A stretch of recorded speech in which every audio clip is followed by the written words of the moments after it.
Halo teman-teman, Hao. Ketemu lagi di channel saya Miaye. Oh ya teman-teman, sebelum saya mulai cerita, saya mau mengucapkan Hao, Kung Shi Fa Cai buat teman-teman yang merayakan Tahun Baru Imlek. Selamat memasuki Tahun Kelinci Air 2574. Semoga di tahun ini kita semua diberikan berkah yang melimpah dari segi kesehatan, keuangan, keberuntungan, dan segala-galanya gitu. Nah, teman-teman, hari ini saya mau cerita tentang salah satu dewa yang altarnya juga biasa terdapat di berbagai kelenteng, yaitu Kongtek Chun Ong, atau dalam bahasa Mandarin disebut sebagai Guangzhe Chun Wang. Nah, kayak apa sih ceritanya? Yuk kita ikutin terus ya. Guangzhe Chunwang atau dalam bahasa Hokkien Kong Tek Chun Ong secara umum disebut juga sebagai Kuo Sheng Wang karena berasal dari keluarga Kuo. Beliau juga disebut sebagai Paoan Chun Wang. Kuo Sheng Wang berasal dari kota Quanzhou, Kabupaten Nan'an, Provinsi Fujian. Ia hidup pada masa dinasti Song yang berkuasa pada tahun 960 sampai 1279 Masehi. Kuo memiliki nama asli Kuo Hongfu atau dalam bahasa Hokkien adalah Kue Ang Hok. Menurut legenda, sejak kecil Kuo Hongfu hanya hidup bersama ibunya yang sudah tua karena ayahnya sudah meninggal dunia. Berkat didikan ibunya, Hongfu tumbuh menjadi anak yang berbudi luhur. Ia juga amat rajin bekerja. Sejak kecil, Hongfu sudah bekerja sebagai gembala pada seorang tuan tanah, dan tuan tanah ini terkenal sangat kikir. Setiap hari, pagi-pagi sekali Hongfu sudah bangun. Dengan riang gembira digembalakannya ternak yang dipercayakan kepadanya. Pada suatu hari, sang hartawan mengundang seorang ahli feng shui untuk memperbaiki kuburan leluhurnya. Tapi karena kekikirannya, sang hartawan itu hanya memberikan makanan sedikit kepada ahli feng shui tersebut. Hongfu yang merasa iba menyisihkan sedikit jatah makanannya untuk dibagi kepada ahli feng shui yang kemudian amat berterima kasih kepadanya. Untuk membalas budinya, sang ahli feng shui memberikan petunjuk kepada Hongfu untuk memindahkan kuburan ayahnya ke suatu tempat yang menurut perhitungan feng shui adalah tempat yang sangat bagus. Tujuannya supaya kelak hidup Hongfu menjadi lebih bahagia. Hongfu menceritakan hal tersebut kepada ibunya, yang kemudian menyetujui Hongfu untuk mengikuti nasihat sang ahli feng shui dan menggali kuburan ayahnya. Sesudah itu, Hongfu mencuci tulang-tulang ayahnya sampai bersih, lalu dibungkusnya dengan kain dan dimasukkannya ke dalam periuk tanah liat.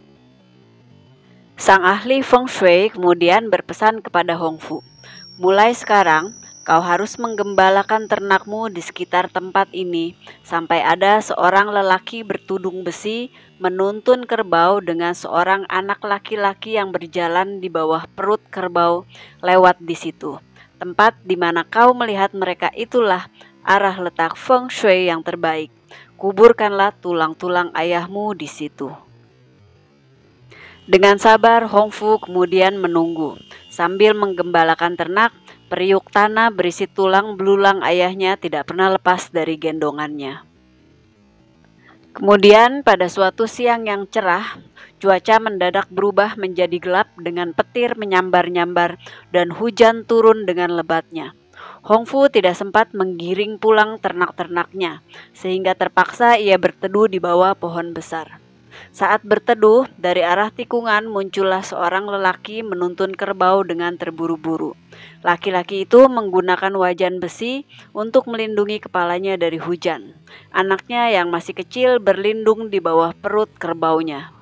Melihat itu, Hongfu tertegun. Ia segera tersadar akan pesan sang ahli feng shui.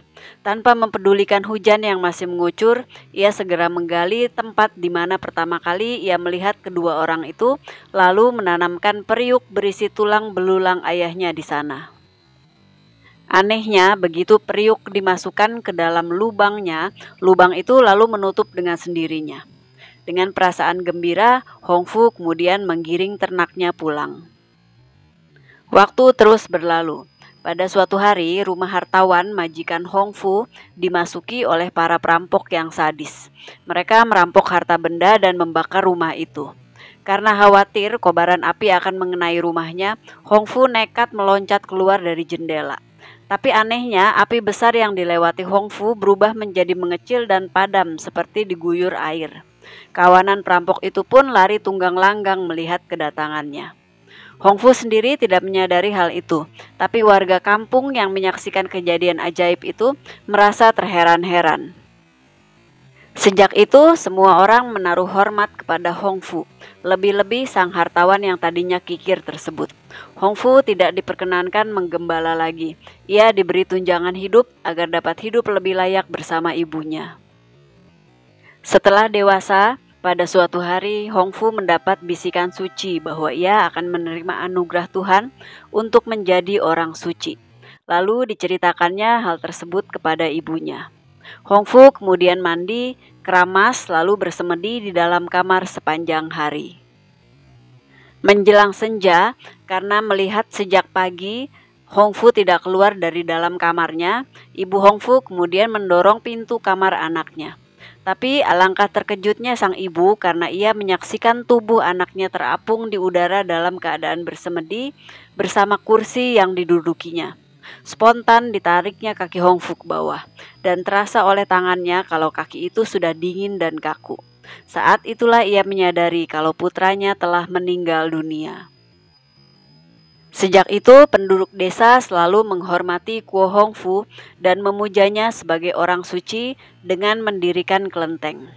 Belakangan, karena Hongfu sering muncul dan memberikan pertolongan jika terjadi bencana alam, maka para penduduk kemudian memberinya gelar Guangzhe Chunwang yang artinya Raja Mulia yang memberikan berkah yang melimpah, atau secara singkat disebut sebagai Kuo Sheng Wang.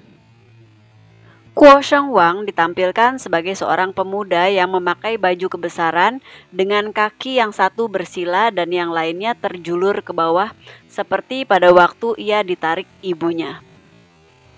Hari lahirnya diperingati setiap tanggal 22 bulan 8 penanggalan Imlek dan wafatnya diperingati pada tanggal 22 bulan 2 penanggalan Imlek. Sebuah versi lain menyebutkan bahwa sebetulnya yang dianggap sebagai Kuo Sheng Wang adalah seorang raja muda yang hidup pada masa dinasti Tang, yaitu dinasti yang berkuasa pada tahun 618 sampai 907 Masehi, yakni Kuo Zhiyi. Kuo Zhiyi termasuk dalam Cai Zhe Shou dan dipuja sebagai dewa kebahagiaan atau keturunan. Tapi yang terakhir ini kisahnya tidak saya ceritakan di video ini karena sudah ada di video sebelumnya tentang Fu Lu Shou. Jadi kalau teman-teman ada yang masih penasaran tentang kisah Kuo Zhiyi, bisa tonton di video sebelumnya.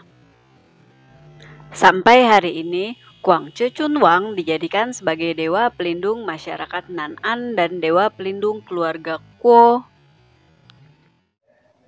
Nah, gitu deh ceritanya teman-teman. Gimana? Menarik nggak ceritanya? Atau ada nggak yang kurang yang belum saya ceritakan di video ini? Boleh silahkan share di kolom komentar di bawah ini ya.